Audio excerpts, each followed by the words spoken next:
Το διαδίκτυο μας επηρεάζει όλους, κυριότερα τους εφήβους παιδιά. Μπορεί να μας επηρεάσει με καλούς και με κακούς τρόπους. Εμείς προσπαθούμε να βοηθήσουμε τον κόσμο να έχει ένα καλύτερο και πιο ασφαλές μέλλον. Για αρχή, ένα από τα κυριότερα προβλήματα στο διαδίκτυο είναι ο εκφοβισμός μέσω διαδικτύου, συνήθως μέσω διάφορων ιστοσελίδων στις οποίες μπορούμε να μιλούμε με άλλους ανθρώπους. Για να αποφύγουμε τις ακραίες συμπεριφορές που μπορεί να κάνει ο έφηβος, άμα υποστεί cyberbullying, το οποίο σημαίνει λεκτική βία μέσω του διαδικτύου, άμα είμαστε γονείς, θα πρέπει να ενημερωνόμαστε τακτικά για την κατάσταση του παιδιού μας. Αλλά αν είμαστε ένας έφηβος, ένα παιδί, θα πρέπει να ενημερώσουμε έναν ενήλικα για το τι μας συμβαίνει. Υπάρχουν και άλλα προβλήματα όπως οι άνθρωποι που αποπλανούν τους εφήβους και τα παιδιά.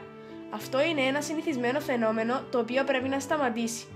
Μικροί και μεγάλοι υποκρίνονται πως είναι ένα άλλο πρόσωπο και αποπλανούν άλλους ανθρώπους οι οποίοι είναι άγνωστοι σε αυτούς. Να προσθέσω πως δεν υπάρχει κανένα κέρδος μέσα από αυτό. Πολλές φορές τα άτομα που το κάνουν αυτό εκβιάζουν το θύμα με τα προσωπικά του δεδομένα. Με λίγα λόγια, εκβιασμός, το λεγόμενο blackmailing. Ένας τρόπος να το αποφύγουμε είναι να μην επικοινωνούμε με αγνώστους, τουλάχιστον όχι όσο είμαστε πιο μικροί από 18. Ένα από τα κυριότερα προβλήματα κινδύνου στο διαδίκτυο είναι ο εθισμός. Τον τελευταίο καιρό, όλοι οι άνθρωποι εθίζονται στις οθόνες και το διαδίκτυο. Βλέπεις παντού κόσμο, ο οποίος είναι εθισμένος για ώρες πάνω στους υπολογιστές, κινητά και άλλα.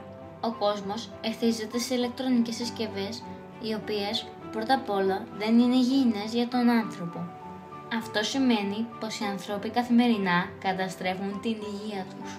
Με άλλα λόγια, οι έφηβοι οι οποίοι εθίζονται πολύ πιο εύκολα από τον υπόλοιπο κόσμο καταστρέφονται. Δεν μιλάνε, απομονώνονται κτλ. Μπαίνουν σε μια άθλια κατάσταση. Αυτό το τονίζω διότι οι γονείς δεν το παίρνουν στα σοβαρά, αλλά γενικά είναι σαν τα παιδιά τους να γίνονται φυτά.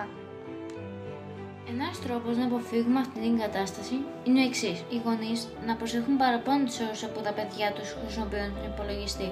Τα παιδιά θα μπορούσαν να βγουν έξω με τους φίλους τους. Όταν το κάνουν αυτό, οι ίδιοι θα πάρουν είδηση πως δεν είναι και τόσο σπουδαίο το διαδίκτυο. Για να το κάνουν όμως αυτό τα παιδιά, πρέπει οι γονείς τους να τους ενθαρρύνουν. Με αυτό δεν εννοώ να τους ενοχλούν ή να τους φωνάζουν. Νομίζω πως όλοι μας ξέρουμε τι σημαίνει ενθάρρυνση. Αυτή λοιπόν ήταν η παρουσίαση μας για την ασφάλεια στο διαδίκτυο. Ευχαριστούμε που μας παρακολουθήσατε.